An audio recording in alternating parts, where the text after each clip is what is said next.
Hello and नमस्कार विद्यार्थी मित्रांनो, तर ई सारथी ऑनलाईन या यूट्यूब प्लॅटफॉर्मवरती तुम्हा सर्वांचं खूप खूप स्वागत आहे।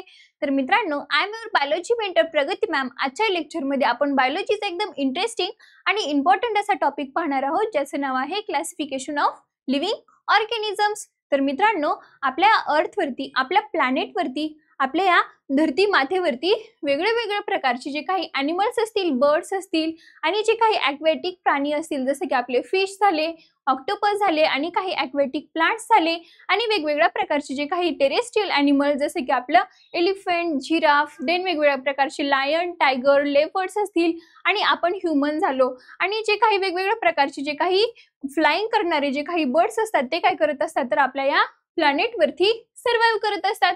तर मित्रांनो, जे काही आपला सायंटिस्ट आहे अरिस्टॉटल, मग त्यालाच आपण काय म्हणतो, तर फादर ऑफ बायोलॉजी। मग हा फादर ऑफ बायोलॉजीच नाही तर हे काय आहेत, तर झुलॉजीचे देखील फादर आहेत।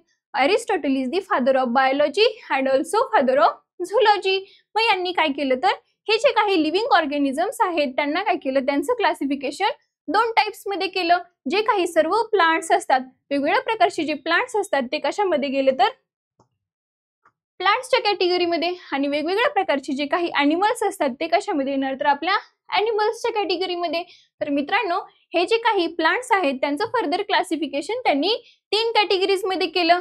जे काही वेगवेगळ्या प्रकारचे जे काही हर्ब्स असतात, म्हणजेच आपले ज्यांची जी काही हाईट आहे ती कशी असते, तर छोटी, आणि त्यांची जी स्टेम असते ती पण कशी असते, तर छोटी। मग ते काही हर्ब्स असतात त्या हर्ब्सच्या कॅटेगरीमध्ये त्यांना टाकलं। देन दुसरी category that is A shrubs, म्हणजे जे काही मीडियम साईजचे असतील, मीडियम हाईटचे असतील आणि त्यांची जी स्टेम आहे ती पण कशी असेल, तर मीडियम। आणि जे काही ट्रीज असतात ते कसे असतात, तर हायटेड असतात, त्यांची जी हाईट आहे ती कशी असते, तर उंच असते। आणि जे काही ट्रीज असतात त्यांची जी स्टेम आहे ती कशी असते, तर मोठी असते।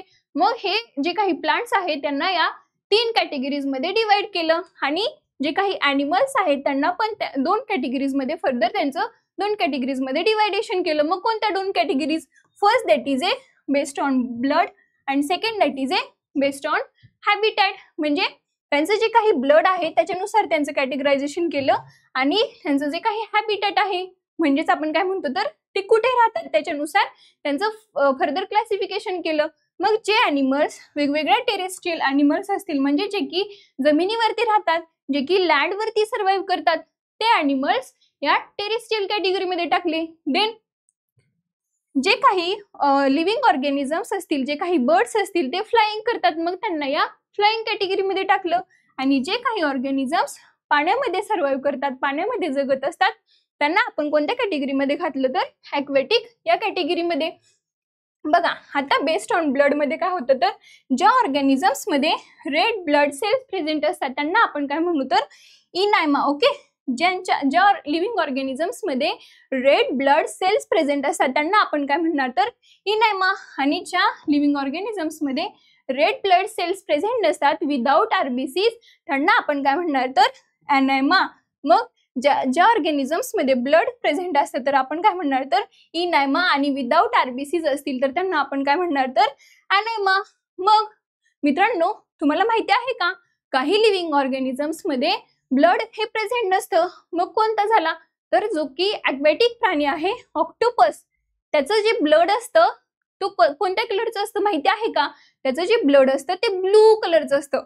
मग ब्लू कलरचं ब्लड कसं काय असतं मॅम, तर त्याच्यामध्ये आरबीसीज प्रेझेंट नसतात, मग त्याचं जे काही ब्लड आहे ते कसं असतं, तर ब्लू कलरचं आहे। आणि जे काही आरबीसीज वाले, जसं की आपल्यामध्ये वेगवेगळे काही ॲनिमल्स आहेत त्यांच्यामध्ये आरबीसीज प्रेझेंट असतात, मग त्यांचं ब्लड काय आहे असतं, तर रेड कलरचं असतं। तर अशा प्रकारे जे काही अरिस्टॉटल फादर ऑफ बायोलॉजी त्यांनी काय केलेलं आहे, तर या लिव्हिंग ऑर्गॅनिझम्सचं अशा प्रकारे क्लासिफिकेशन केलेलं आहे। तर मित्रांनो, आता आपण पाहूया की आपल्या मेन टॉपिक कडे वळूया, जे की ज्याचं नाव आहे हायरार्की ऑफ क्लासिफिकेशन। मग हायरार्की ऑफ क्लासिफिकेशन कोणी दिलं, तर कार्ल लिनियस या सायंटिस्टने काय केलं, तर हायरार्की ऑफ क्लासिफिकेशन दिलं। तर मित्रांनो, हायरार्की म्हणजे काय, आपण काय म्हणतो, तर हायरार्की मीन्स सिरीज, जे की क्रमाक्रमाने येतं, जे की आपण म्हणतो तर पदानुक्रमे किंवा जे की सिरीजने येतं त्यालाच आपण काय म्हणतो, तर हायरार्की। मग हे जे काही लिव्हिंग ऑर्गॅनिझम्स असतात त्यांना काय केलं जातं तर वेगवेगळे कॅटेगरीज, वेगवेगळे जे काही ग्रुप्स आहेत त्यांच्या सिमिलर कॅरेक्टरिस्टिक्स असतील, त्यांच्या डिसिमिलर कॅरेक्टरिस्टिक्स असतील, त्याच्यानुसार काय केलं जातं तर त्यांचं फर्दर क्लासिफिकेशन केलं जातं. मग कशा प्रकारे केलं जातं बघा, हे जे काही हायरार्की ऑफ क्लासिफिकेशन आहे याच्यामध्ये जे काही ऑर्गॅनिझम्स क्लोजली रिलेटेड असतात किंवा जे काही सिमिलर ऑर्गॅनिझम्स असतात त्यांचा एक ग्रुप बनवला जातो आणि त्यांना एका सिमिलर ऑर्गॅनिझम्सला एका ग्रुपमध्ये टाकलं जातं त्यांच्या सिमिलर कॅरेक्टरिस्टिक्स वरून. ओके, आणि जो काही मोठा ग्रुप बनलेला आहे सिमिलर कॅरेक्टरिस्टिक्सचा, मग त्यांचं काय केलं जातं तर एक वेगवेगळ्या ग्रुप्समध्ये त्यांना डिवाइड केलं जातं. मग मित्रांनो, in classification the organisms that closely resemble one another are placed in larger groups on the basis of their close similarities. बघा, ज्या ऑर्गॅनिझम्स जे क्लोजली सिमिलर आहेत, जे की खूप अशी त्यांची जे काही कॅरेक्टरिस्टिक्स काय होतात तर ते खूप जुळतात, मग त्यांचं काय केलं जातं तर एक मोठा ग्रुप बनवला जातो आणि त्यांचे जे काही वेगवेगळे कॅरेक्टरिस्टिक्स असतील त्याच्यानुसार त्यांचे परत डिवाइड केलं जातं वेगवेगळ्या ग्रुप्समध्ये. तर मित्रांनो, the various grouping levels or ranks in classification are known as categories. मग हे जे काही ग्रुप्स आहेत, हे जे काही रँक्स आहेत, हे जे काही लेवल्स आपण या लिव्हिंग ऑर्गॅनिझम्सला आपण दिलेले आहेत, मग त्यांचं जे काही त्याला आपण नाव काय दिलं आहे तर कॅटेगरीज. मग त्यांनाच आपण काय म्हणणार तर त्या ग्रुप्सला कॅटेगरीज. ओके, मग हे जे काही कॅटेगरीज आहे त्यांचं एक स्पेसिफिक नाव असतं. जसं की तुला तुझं नाव घरी असतं चिंटू, पिंटू, तुला आई हाक मारते, पण तुला तुझ्या शाळेमध्ये एक स्पेसिफिक नाव असतं. ओके, मग तसंच या कॅटेगरीजला पण त्यांचं एक स्पेसिफिक नेम असतं. त्या लिव्हिंग ऑर्गॅनिझम्सच्या ज्या कॅटेगरीज होतील त्यांना एक स्पेसिफिक नेम दिलं जातं. ओके, मग आता आपण पाहूया कोणत्या कोणत्या कॅटेगरीज असतात त्या. ओके, तर बघा, याच्यामध्ये 7 मेजर कॅटेगरीज असतात. मग कोणत्या कोणत्या असतात, मग 7 major categories. First that is a species, second that is a family, third that is a order, then fourth that is a class, phylum and kingdom are the 7 major categories of classification. Okay, species, genus, family, order, class, phylum or division and last one that is a kingdom. बघा, जे की या classification मध्ये सगळ्यात lowest category of classification असते ती आपली असते स्पीसीज. ओके, आणि जी काही हायेस्ट कॅटेगरी ऑफ क्लासिफिकेशन असते ती कोणती असते तर आपली किंगडम. तर मित्रांनो, आता आपण हे समजून घेण्यासाठी एक एक्झाम्पल समजून घेऊ. बघा, तुम्हाला जर का एखाद्या ऑनलाईन ह्याच्यावरून तुम्हाला एखादा शर्ट मागवायचा आहे आणि तो शर्ट आल्यानंतर तुम्हाला डिलिव्हरी बॉयला काय सांगायचं आहे की त्याचा तुमच्या घराचा ऍड्रेस सांगायचा आहे. मग तो ऍड्रेस तुम्ही कशा प्रकारे सांगाल तर बघा, आता तुम्ही ऍड्रेस सांगताना कसे सांगाल की एवढ्या सगळ्या अर्थ वरती खूप सारे कंट्रीज आहेत, मग आपण कुठली कंट्री सांगणार तर आपली जी काही इंडिया आहे ती कंट्री सांगणार. मग त्या इंडियामध्ये तर खूप सारे स्टेट्स आहेत, मग कोणत्या स्टेट्स मध्ये राहतो आपण तर आपण राहतो आपल्या महाराष्ट्रामध्ये. मग महाराष्ट्रामध्ये तर खूप सारे डिस्ट्रिक्ट्स आहेत, मग कुठल्या डिस्ट्रिक्ट मध्ये राहतो आपण तर आपण घेऊया पुणे डिस्ट्रिक्ट. मग पुणे डिस्ट्रिक्ट मध्ये तर खूप सारे तहसील्स आहेत, खूप सारे सिटीज आहेत, मग कुठल्या तहसील मध्ये तर आपण घेऊया की शिरूर मध्ये राहतो. शिरूर मध्ये तो विचारेल की बाबा शिरूर मध्ये तर खूप सारी गावं आहेत, कुठल्या गावामध्ये राहतो तू, मग आपण सांगूया की आपण रामपूर गावामध्ये राहतो. मग रामपूर गावामध्ये तर खूप सारे एरियाज आहेत, मग कुठल्या एरियामध्ये राहतो तू, अरे बाबा मी शारदानगर या एरियामध्ये राहतो. मग शारदानगर एरियामध्ये तर खूप सारे काय आहेत तर घर आहेत, हाऊसेस आहेत. कितव्या नंबरचा हाऊस तर आपण सांगूया की 108 नंबरचा हाऊस. ओके, मग त्या डिलिव्हरी बॉयला काय होईल तर आपला जो शर्ट आहे तो काय आपल्यापर्यंत पोहोचवण्यासाठी मदत होईल. तर मित्रांनो, आपण यामध्ये बघितलं की आपण त्याला सांगताना काय सांगितलं की आपली जी इंडिया आहे, इंडियामध्ये वेगवेगळे स्टेट्स आहेत. मग स्टेट्स मध्ये आपण सांगितलं की महाराष्ट्रामध्ये वेगवेगळे काय आहेत तर डिस्ट्रिक्ट्स आहेत. मग डिस्ट्रिक्ट्स मध्ये आपण सांगितलं की पुणे डिस्ट्रिक्ट. मग पुणे डिस्ट्रिक्ट मध्ये आपण सांगितलं की शिरूर तहसील. मग त्याच्यामध्ये खूप सारे गावं आहेत, मग आपण सांगितलं रामपूर गाव, आणि त्याच्यामध्ये पण खूप सारे काय आहेत एरिया आहेत. मग आपण सांगितलं की शारदानगर एरिया, अँड देन आपण सांगितलं की कोणता हाऊस तर 108 नंबरचं जे हाऊस आहे ते आपण सांगितलं. ओके, मग बघा याच्यामध्ये आता आपण पाहूया की जी काही आपलं इंडिया आहे आपलं जे काही काय आहे इंडिया म्हणजेच काय आहे तर आपली जी काही कंट्री आहे. मग हे कंट्री मोठी की तुमचं 108 नंबरचं जे काही गाव आहे ते मोठं?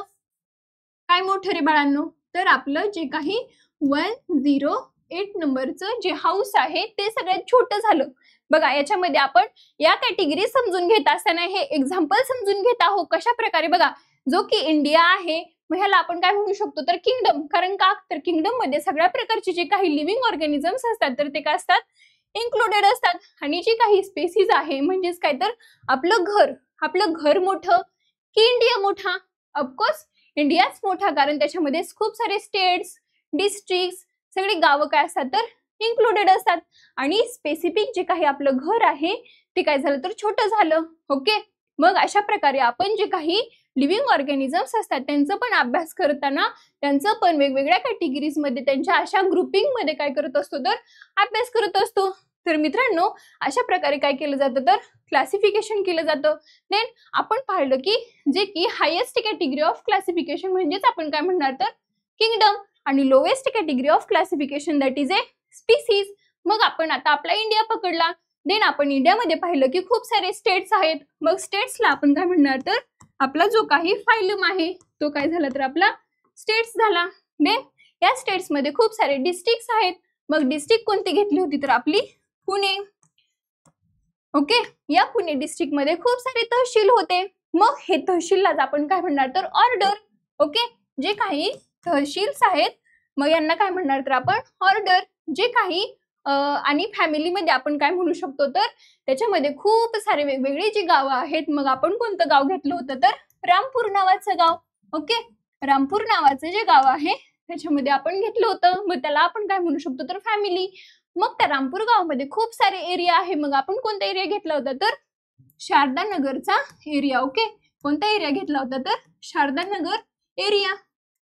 मग याच्यामध्ये शारदानगरचा एरिया आहे त्याला आपण काय म्हणतो तर जिनस म्हणू शकतो. आणि आपलं जे घर आहे ते काय असणार आहे स्पेसिफिक. आपण त्याच्यापर्यंत पोहोचलो त्यालाच आपण काय म्हणू शकतो तर स्पीसीज. ओके. मग कुठल्या पण लिव्हिंग ऑर्गॅनिझम्स पर्यंत तुम्हाला जायचं असेल तर अशा प्रकारे आपण काय करतो तर त्याचं फर्दर क्लासिफिकेशन करतो वेगवेगळ्या कॅटेगरीज मध्ये वेगवेगळ्या ग्रुप्स मध्ये. ओके. तर आपण आता तेच पाहूया वन बाय वन. याच्यामध्ये काय होतं स्पीसीज मध्ये काय होतं जीनस मध्ये फॅमिली मध्ये काय होतं तर आता आपण वन बाय वन तेच पाहूया. तर मित्रांनो जे काही स्पीसीज असतात तर ते काही आता सांगितल्याप्रमाणे आपले जे काही 108 नंबरचं जे घर होतं त्याला आपण काय म्हणू शकतो तर स्पीसीज. कारण ती काय आहे तर लोएस्ट कॅटेगरी ऑफ क्लासिफिकेशन. बघा species are the lowest category of classification आणि ते काय आहे तर बेसिक युनिट आहे आपल्या क्लासिफिकेशनचं. ओके. कारण का तर बघा स्पीसीज मध्ये वेगवेगळे जे काही क्लोजली रिलेटेड आणि क्लोजली म्हणजे जे काही सिमिलर ऑर्गॅनिझम्स असतात तर त्या येत असतात. त्यांचे जे काही कॅरेक्टरिस्टिक्स असतात ते कसे असतात तर एकदम सिमिलर असतात. ओके. त्यांच्यामध्ये कुठल्याही प्रकारच्या डिसिमिलॅरिटीज नसतातच. खूप असे क्लोजली रिलेटेड लिव्हिंग ऑर्गॅनिझम्स ह्याच्यामध्ये येत असतात. आणि हे जे काही ऑर्गॅनिझम्स असतात त्यांच्यामध्ये त्यांचे जे मॉर्फॉलॉजिकल कॅरेक्टरिस्टिक्स असतात ते कसे असतात तर सेम असतात. आणि ते आपापसात काय करू शकतात तर ब्रीडिंग पण करू शकतात. मग आता आपण एक्झाम्पल घ्यायचं झालं तर आपली जी काही मेल डॉग आहे आणि जी काही फिमेल डॉग आहे ते काय करू शकतात तर आपसमध्ये मीटिंग करू शकतात. आणि त्याच्यानंतर जी काही ब्रीडिंगची जी प्रोसेस आहे तर ती हे या प्रोसेसमध्ये करू शकतात. मग हे जे काही लिव्हिंग ऑर्गॅनिझम्स आहेत ते काय म्हणू शकतो तर आपण ते या स्पीसीज कॅटेगरीमध्ये येऊ शकतात. देन जे काही जीनस आहे मग सेकंड जो आपले कॅटेगरी आहे त्याच्यामध्ये बघा जीनस मध्ये काय होतं तर जे की या स्पीसीज मध्ये जे क्लोजली किंवा जे काही सिमिलर ऑर्गॅनिझम्स आहेत स्पीसीज मधले ते काय होणार तर या जीनस मध्ये येणार. कारण जीनस हा क्लोजली रिलेटेड कोणाशी असतो तर आपल्या स्पीसीजशी. आणि त्याची जी अँसेस्ट्री असते ती कशी असते तर सेम असते किंवा कॉमन अँसेस्ट्री असते. ओके. जीनस मध्ये अँसेस्ट्री कशी असते तर कॉमन अँसेस्ट्री असते. ओके. आणि थर्ड कॅटेगरी ऑफ क्लासिफिकेशन आहे आपली फॅमिली. फॅमिली मध्ये काय होतं तर a family represents a larger group of closely related genera. It is composed of one or more genera. For example the genus Felis. बघा genus Felis कोणाचा असतो तर कॅट्सचा असतो. And the genus Panthera, lions, tiger and leopards are placed in the family Felidae because all these animals have a retractile claws. Okay, बघा या फॅमिलीमध्ये काय होतं, हा काय आहे तर लार्जर ग्रुप आहे, खूप मोठा लार्जर ग्रुप आहे. आणि त्याच्यामध्ये कोण येतात तर जे काही सिमिलर जीनसचे जे लिव्हिंग ऑर्गॅनिझम्स असतात ते कशामध्ये येत असतात तर आपल्या फॅमिलीमध्ये येत असतात. बघा याच्यामध्ये एक्झाम्पल द्यायचं झालं तर आपले जे काही जीनस फेलिस आहे, मग हा जो जीनस फेलिस आहे तो कोणाचा असतो तर तो कॅटचा असतो. ओके, बघा हा जीनस मधले जे काही सिमिलर जे ऑर्गॅनिझम्स असतात तर ते कशामध्ये येत असतात तर आपल्या फॅमिलीमध्ये येत असतात. मग हे जे काही फेलिस ही कोणाची जीनस आहे तर कॅटची आहे. आणि जी काही पॅन्थेरा ही जी जीनस आहे ती कोणाची आहे तर आपल्या लायन्स असतील, टायगर्स असतील, लेपर्ड्स असतील यांची जी पॅन्थेरा नावाची जीनस आहे. आणि ते काय होतात तर एका सेम फॅमिलीमध्ये येतात. मग कोणती फॅमिली तर that is A Felidae. Okay, Felidae फॅमिलीमध्ये काय होतात तर ते येतात. मग बघा जे काही वेगवेगळ्या जीनस म्हणजे आपली जी काही फेलिस जी जीनस आहे ती कॅटची आहे. आणि जी की आपली पॅन्थेरा जी जीनस आहे ती आपल्या लायन, टायगर अँड लेपर्ड्सची आहे. आणि ती आली आहे एका सेम फॅमिलीमध्ये म्हणजेच कोणत्या तर फेलिडी या फॅमिलीमध्ये. मग तसं का तर बघा आपले जे कॅट्स असतील, लायन्स असतील, टायगर्स असतील आणि लेपर्ड्स असतील तर यांची जी काही क्लॉज असतात किंवा आपण म्हणतो की त्यांचे जे पंजे असतात, त्यांची जी नखं असतात ते काय करत असतात तर रिट्रॅक्टाईल म्हणजेच ते काय करू शकतात तर ते पुढे पण घेऊ शकतात आणि मागे पण घेऊ शकतात. आपण जसं बघतो की आपल्या सिंहाचे, वाघाचे जे काही वाघनखे असतात ते काय करतात तर ते पुढे पण घेऊ शकतात आणि ते परत तसे मागे पण आणू शकतात. तसंच आपल्या मांजराचे पण असतात. म्हणून ते काही हे जे ॲनिमल्स असतात ते एकाच फॅमिलीमध्ये बिलॉंग करतात. ओके, आपली जी फोर्थ कॅटेगरी ऑफ क्लासिफिकेशन आहे ती कोणती आहे तर दॅट इज ए ऑर्डर. मग या ऑर्डर मध्ये काय होतं तर जे काही सिमिलर फॅमिली मधले जे काही लिव्हिंग ऑर्गॅनिझम्स असतात ते कोणामध्ये येतात तर आपल्या ऑर्डर मध्ये. मग बघा order is a group of closely related families. जे काही क्लोजली रिलेटेड फॅमिलीज म्हणजेच जे सिमिलर कॅटेगरी आहे, फॅमिली मधले जे काही सिमिलर ऑर्गॅनिझम्स आहेत ते कशामध्ये येणार तर आपल्या ऑर्डर मध्ये. Okay, for example the family Felidae. जी काही फॅमिली फेलिडी आहे ती कोणाची आहे तर आता आपण पाहिलं की कॅट्सची आहे. And family Canidae that includes the dog are assigned to the order Carnivora. कोणत्या ऑर्डर मध्ये येतात रे बाळांनो? कार्निओरा. तर मग बाळांनो ते कार्निओरा या ऑर्डर मध्ये काय येतात तर बघा जे काही कॅट्स असतील आणि जे काही डॉग्स असतील त्यांचे जे काही कॅनाइन्स असतात ते कसे असतात तर त्यांचे टीथ कसे असतात, लार्ज असतात. आणि ते काय खाऊ शकतात तर मांस खाऊ शकतात. आणि ते कसे असतात फ्लेश इटर्स. बघा आता आपण पाहिलं की जे काही आपली फॅमिली फेलिडी ही कोणाची आहे तर आपल्या कॅट्सची आहे. आणि जी काही आपली फॅमिली कॅनिडी आहे ती कोणाची आहे तर डॉग्सची आहे. आणि ती येतात एका सेम ऑर्डर मध्ये. मग कोणत्या ऑर्डर मध्ये येतात रे? आपल्या या कार्निओरा या ऑर्डर मध्ये येतात. मग बघा जे काही कॅट्स आणि डॉग्स असतात ते एकाच ऑर्डर मध्ये येतात. मग काय येतात?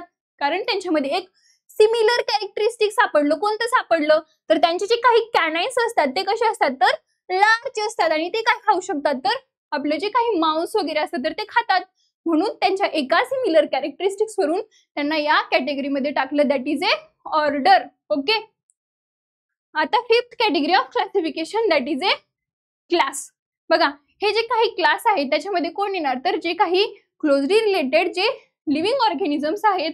कोण तर ऑर्डर मधले जे काही सिमिलर लिव्हिंग ऑर्गॅनिझम्स आहेत ते कशामध्ये येणार तर क्लासमध्ये. A class is a group of related to the orders. आणि सिक्स कॅटेगरी आहे आपली फायलम अँड डिव्हिजन. आता या फायलम आणि डिव्हिजन म्हणजे मध्ये काय होणार तर जे काही फायलम आहे ते कोणाशी रिलेटेड असणार तर ॲनिमल्सशी. जे काही सगळे ॲनिमल्स आहेत ते कशामध्ये येणार तर आपल्या फायलम मध्ये. ओके, आणि जे काही आपले प्लांट्स आहेत ते सगळे प्लांट्स कशामध्ये येणार तर आपल्या डिव्हिजन मध्ये. ओके, आणि हा जो ग्रुप आहे तो क्लोजली रिलेटेड कोणाशी असतो तर आपल्या क्लासेसशी. ओके, आणि last category that is A highest category of classification आपण म्हणतो दॅट इज ए किंगडम. मग ह्या किंगडम मध्ये सगळ्याच टाईपचे जे काही लिव्हिंग ऑर्गॅनिझम्स असतात तर ते काय असतात, इन्क्लुडेड असतात. मग ऑल टाईप्सचे जे काही प्लांट्स असतील त्यांनाच आपण काय म्हणणार तर डिव्हिजन. आणि जे काही फायला आहे त्याच्यामध्ये ऑल टाईप्सचे जे अॅनिमल्स आहेत ते काय असणार, इन्क्लुडेड असणार. ओके.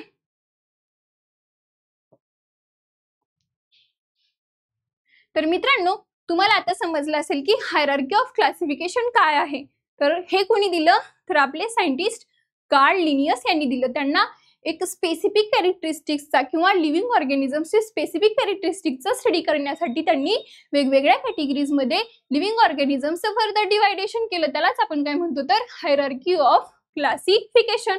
मग हे हायरार्की ऑफ क्लासिफिकेशन आपण पाहिलं की वेगवेगळ्या 7 टाइप्स मध्ये त्यांनी केलं. First that is a species, then genus, then family, order, class, phylum or division and last one that is a kingdom. मग आता मला वाटतं की मला आशा आहे की तुम्हाला हे व्यवस्थितरित्या समजलं असेल आणि पुढे जाऊन वेगवेगळ्या प्रकारच्या सायंटिस्टनी काय केलं तर यांचं जे काही लिव्हिंग ऑर्गॅनिझम्स आहे त्यांचे जे काही किंगडम आपण पाहिली की हायेस्ट कॅटेगरी ऑफ क्लासिफिकेशन जी आहे ती 5 किंगडम मध्ये क्लासिफाय केली. तर कोणी केली तर RH विटाकर यांनी केली. मग तेच आपण आपल्या पुढच्या लेक्चर मध्ये पाहणार आहोत. मग वेगवेगळ्या प्रकारचे 5 किंगडम्स असतात जसं की आपलं Plantae, Animalia, Fungi, Protista and Monera. जे की प्रोटिस्टा आणि मोनेरा असतात तर हे कसं असतं तर सिंगल किंवा युनिसेल्युलर असतात आणि जे काही प्लांटी, ॲनिमालिया आणि फंगी असतात तर त्या मल्टीसेल्युलर असतात, त्यांच्यामध्ये मल्टिपल सेल्स प्रेझेंट असतात. मग हे आपण आपल्या पुढच्या लेक्चर मध्ये पाहणार आहोत. तर मित्रांनो मला आशा आहे की तुम्हाला या टॉपिक मधले इच अँड एव्हरी गोष्ट तुम्हाला व्यवस्थितरित्या समजली असेल. तर आपण याच्यामध्ये पाहिलं की classification of living organisms, then hierarchy of classification, आपण ते एक एक्झाम्पल पाहिलं आणि हे तुम्हाला व्यवस्थितरित्या समजलं असेल मी आशा करते. आणि आजच्या लेक्चरमध्ये आपण आता इथेच थांबूया आणि भेटूया अशाच वेगवेगळ्या नवीन व्हिडिओज मध्ये. मित्रांनो तात्पुरतं आता आपण इथेच थांबू आणि आपण भेटूया एका नवीन टॉपिक सोबत आपल्या पुढच्या व्हिडिओमध्ये. तर मित्रांनो good day to all of you and always keep smiling and thank you.